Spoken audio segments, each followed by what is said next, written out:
சமீப காலமாக பாடலின் அர்த்தம் புரியாவிட்டாலும் சமூக ஊடகத்தில் மொழி நாடு கடந்து எத்தனையோ பாடல்கள் ட்ரெண்டிங்கில் இடம் பிடித்துள்ளது. அந்த வகையில் சமீபத்தில் இன்ஸ்டா தொடங்கி அனைத்து சமூக வலைதளங்களிலும் ஒடிசா பாடலான சீச்சி பாடல் ட்ரெண்டானது. இந்த நிலையில் இப்பாடலில் நடித்த நடிகர் விபூதி பூஷன் பிஸ்வாலிடம் நியூஸ் 18 குழு நடத்திய நேர்காணலை பார்க்கலாம். छी ननी ओडिशा के कोरापुट डिस्ट्रिक्ट में देसिया लैंग्वेज से शूट किया गया ये गाना मतलब ओडिशा की एक फोक सॉन्ग पिछले 20 साल से जो कभी लाइमलाइट में इस हिसाब से नहीं आया था, अभी यूथ्स में एक सेंसेशन बना हुआ है बोल सकते हैं. सिर्फ ओडिशा नहीं पूरे भारत में इसका अलग ही जलवा चल रहा है. ये सॉन्ग जो है दिन बर दिन फेमस होता जा रहा है. तो चलिए आज हमारे साथ है जो अभिनेता रहे हैं इस सॉन्ग की विभूति भूषण बिस्वाल सर, उनसे बात करते हैं और इस म्यूज़िक के बारे में इस सॉन्ग के बारे में अधिक जानते हैं. सर न्यूज़ 18 में अनेक स्वागत है आपका. धन्यवाद. आप सभी को मेरा नमस्कार प्रणाम. आप सभी के प्यार के लिए स्नेह के लिए आप सभी को बहुत बहुत धन्यवाद. सर 20 साल पहले जब ये सॉन्ग शूट हुआ था जी उस टाइम में इस हिसाब से लाइमलाइट में नहीं आया था जी. लेकिन अब 2025 में ये लाइमलाइट में आ रहा है तो कितनी खुशी मिलती है. बहुत बहुत खुशी मिल रही है. खुशी से ज़्यादा जैसे मैं बहुत जगह बोल चुका हूँ कि खुशी से ज़्यादा मुझे दुख है, क्योंकि अगर 20 साल पहले 21 साल पहले ऐसा कुछ हुआ होता तो मैं आज शायद कलाकार से जाकर कुछ किरानी ना बना होता. जैसे कि मुझे अपना घर चलाने के लिए दूसरा कोई काम नहीं करना पड़ता. और एक चीज़ है, जैसे मैं आपको बता दूं कि 20 साल तो है लेकिन 1992 में ये गीत रिकॉर्ड हुआ था. 1995 में इसका ऑडियो रिलीज हुआ था और 2004 में इसका वीडियो शूट हुआ था जिसमें मुझे मौका मिला था.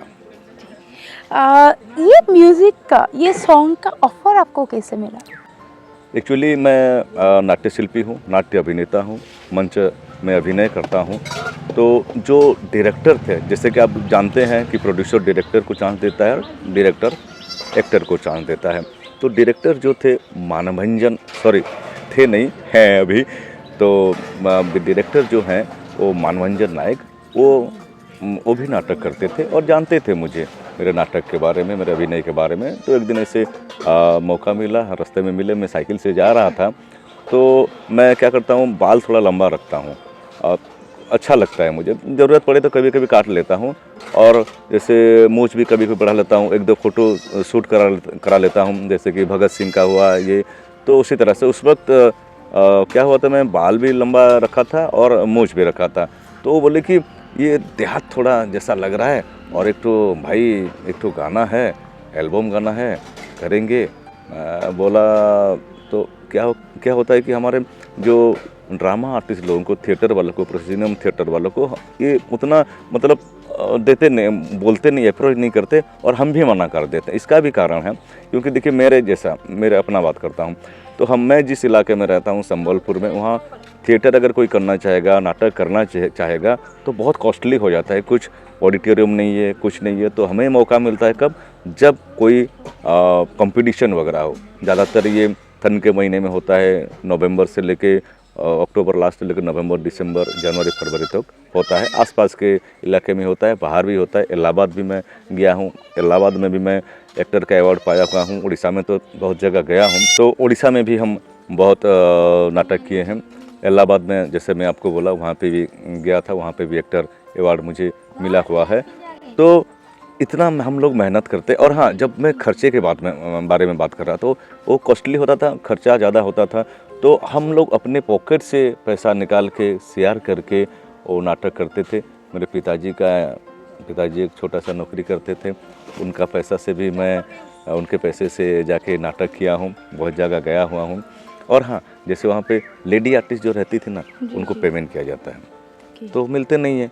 और वो लोग भी कुछ शॉपिंग वगैरह भी मतलब कर सकते हैं.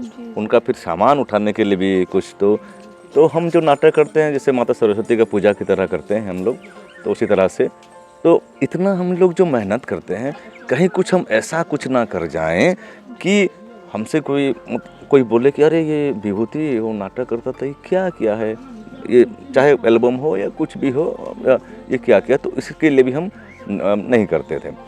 और लोग भी ये भी सोचते थे कि एक्टर है, हमारा बात सुनेगा नहीं सुनेगा।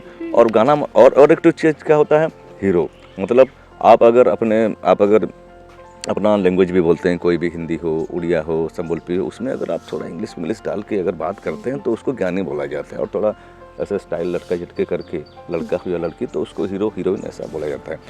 और दूसरी बात, एल्बम लोगों में क्या होता है कि उसमें थोड़ा डांस का रिक्वायरमेंट रहता है, ज़्यादातर डांस के लिए, जो कि मुझे नहीं आता था, तो इसलिए भी नहीं मिलता है।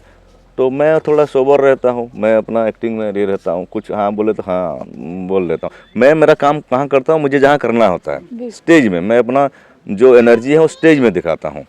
तो इसी तरह से हम भी मना करते हैं। तो इसी तरह से जब मिला तो कर लिया।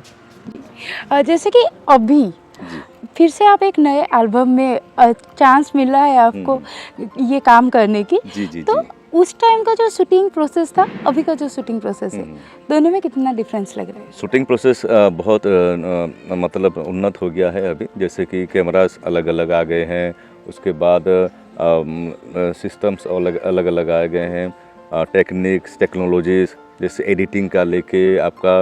अभी जैसे हम उस वक्त जो छीछी रनौनी करते थे तो टेप रिकॉर्डर एक तो छोटा सा होता था, उसमें बजाते थे, तो थोड़ा ऑडियो भी आता था, तो थोड़ा तो ऑडियो भी समझ में नहीं आता है, प्रॉब्लम होता था। अभी बहुत कुछ इजी हो गया है।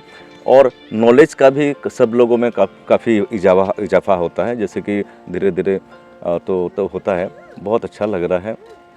आप लोग अगर मुझे देखना चाहेंगे तभी लोग मुझे दिखाएंगे। तो आप लोगों का प्यार ऐसे बरसता रहे, आप लोग का आशीर्वाद रहे हमारे ऊपर। और मैं आपसे प्रार्थना करता हूँ, थोड़ा भगवान से हमारे लिए प्रार्थना कीजिएगा। फिर मैं हूँ, मेरा जो नशा है वो पेशा बने और इसी से मैं अपना परिवार चला सकूं, आप लोगों को खुशी देता रहूं। धन्यवाद सर। नमस्कार।